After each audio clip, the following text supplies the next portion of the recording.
Сәлем баршаңызға, менің жаңадан қосылған оқырмандарым, бұрыннан келе жатқан оқырмандар. Мен бүгін орамалдың 5-ші күні мына орамалды өзгертетін болам. Бұл 5-ші орамал.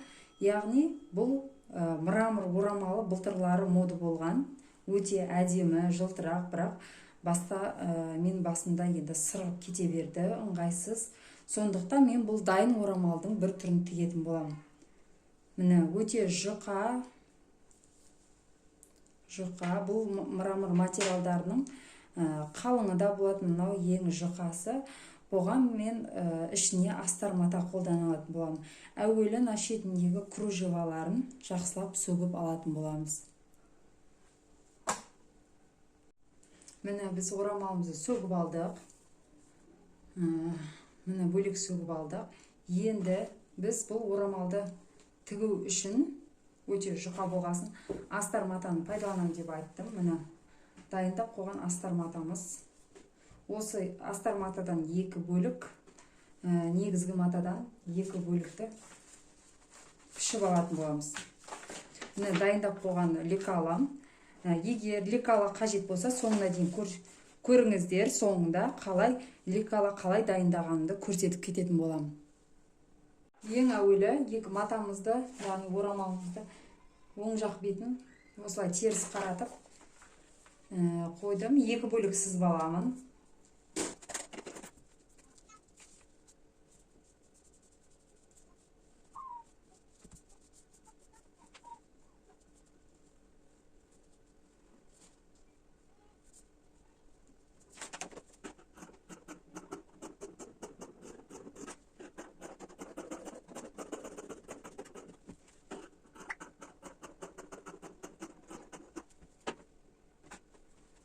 Міне 2 бөлік дайын. Міне астар бөлігін дайындадық. Және міне негізгі бөлік тоже 2 бөлік.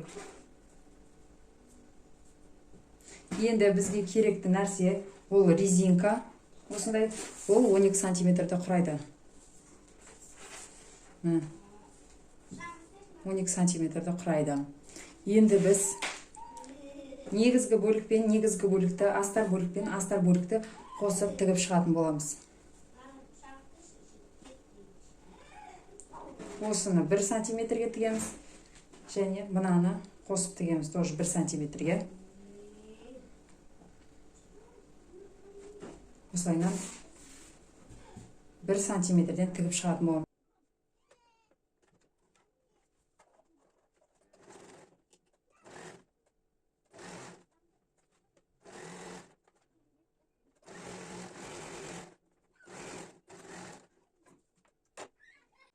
Мына 2 бөлігімізді де өтектеп алдық.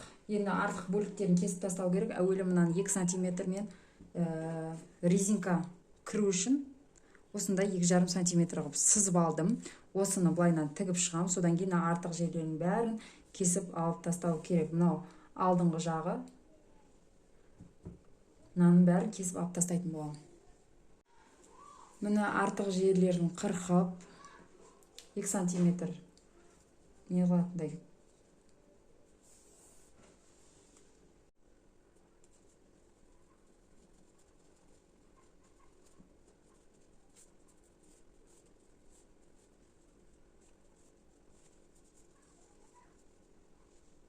Мына резинкамызды тігіп алдық. Осылайынан міне. Енді осылайынан жайып, мына бөлігін қойып аламыз. Және осы арадан бастап айналдырып тігіп шығамыз.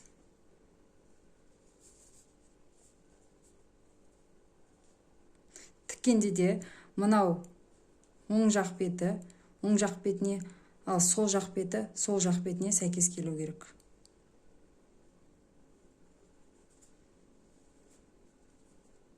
Міне осылайынан қойып аламыз.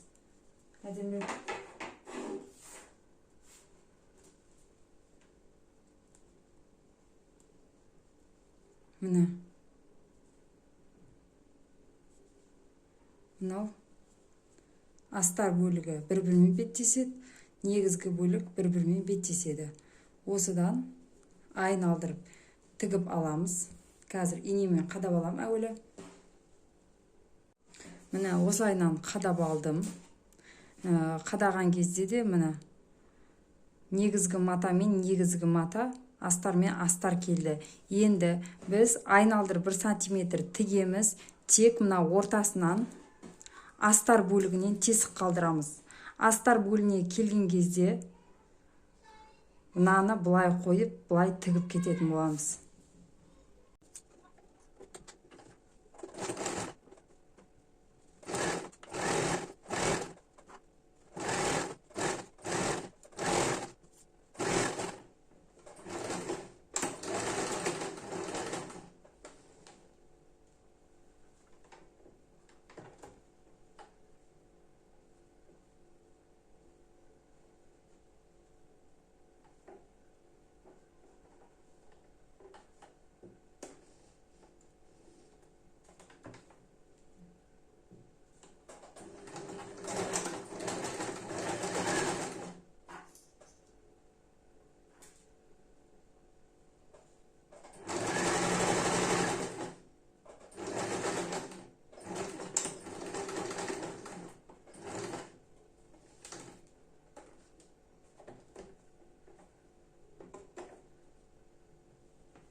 Біз айналдырып тігіп алдық. Енді астар бөлігінде міне кішкене тесік қалды. Осы тесіктен оң айналдырамыз. Міне, мынау 3 қабат тігілген жерде.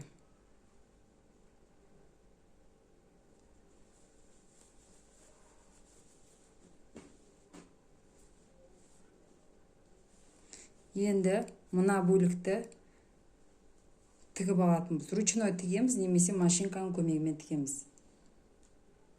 Машинканың көмегімен міне осылайынан жауып алдым. Енді оң айналдырамыз.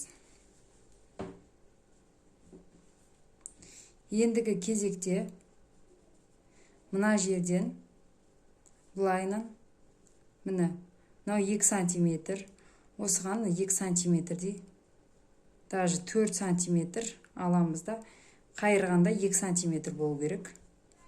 Осылайынан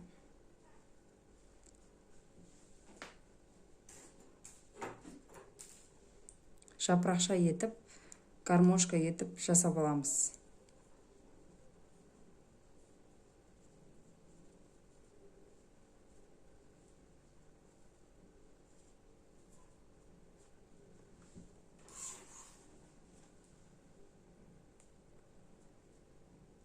Міне, осылайынан аяққа дейін барлығын солайынан гармошка етіп аласыздар.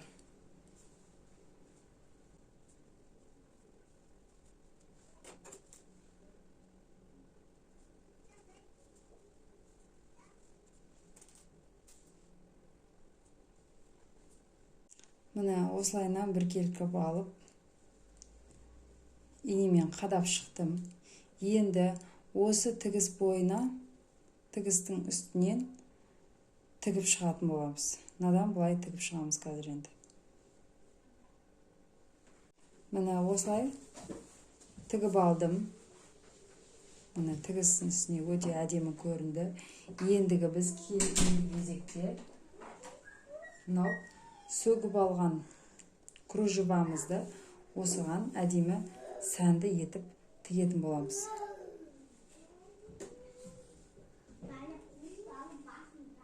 Кружеваны осылай етіп бір-біріне қосып тігіп алдым, және осылайынан жиырып үстіне тігетін боламын.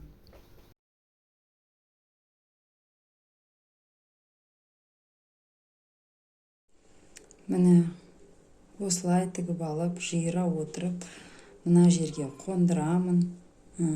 Осылайынан қолдың көмегімен немесе машинканың көмегімен тігетін болам. Арасына мынадай моншақтарды қоя отыра, осылайынан тігіп шығатын боламын. Результатты көргіңіз келсе, соңына дейін менімен бірге болыңыз.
Міне біздің орамалымыз дайын болды. Осындай өте әдемі орамал шықты. Қазіргі хит орамалдардың бірі, яғни ажар орамалы, ажар тюрбаны дейді. Біреулер тағы басқаша айтады екен. Міне осындай орамалды тігіп алдым. Қазір баста қалай тұратынын көрсететін боламын. Тікенің орамалым өте басыма қонымды тұрды. Менің видеом ұнап жатса, каналыма тіркеліп лайк басып қолдап отыруды ұмытпаңыздар. Ал лекала керек болса, осы видеоның соңына қалдырамын, скриндап алыңыздар.